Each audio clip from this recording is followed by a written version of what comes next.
been very, very slow to grow the yes vote, or the people saying they'll vote yes. What is it? I'll come to that in a minute, David, but the lady up there said money doesn't grow in trees.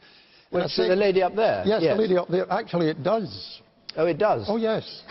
What's the tree? No, everybody's heard, oh, yes, yes, yes, you should listen. This is something you obviously don't know about. Have you all heard of quantitative easing? That's printing money, same as it growing on trees.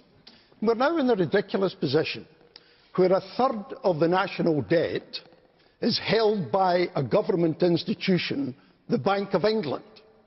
It holds the debt of another government institution, the Treasury. And the Treasury pays interest to the Bank of England, another government institution, and then takes the money back as interest, 35 billion last time. Yeah. Now, this is very funny money if you think about it. But I don't want to stop you on that, but I am going to, because John Swinney has said there will be debt in an independent Scotland. No, but I want you to address this question. Why has... Yes, I will do. Well, no, please, but you haven't got all day. Why? There's no problem in addressing it very quickly. Okay. If you think of it, almost a third of the debt is in the Bank of England. Is that real debt?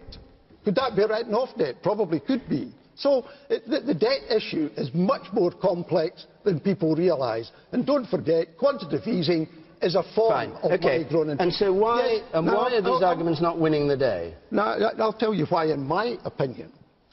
There are two reasons, particularly in respect of the Labour voter.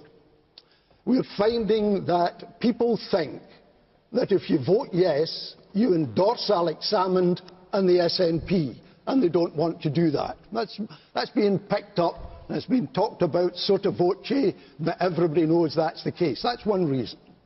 The other reason is that the white paper was far too large, 670 pages, and was also launched at the wrong time.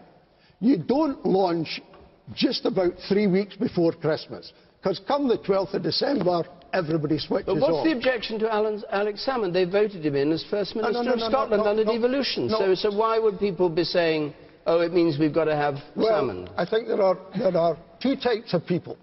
One, I think, is using this as an excuse that we don't like Alex Salmond and the SNP, and that gets them off the hook of engaging in the dialogue. The other one is they've been in government for some considerable period of time, and therefore people have taken against them to some extent. And we're tribal in Scotland. Labour voters don't like the SNP. But plenty of Labour voters voted for the SNP in the 2011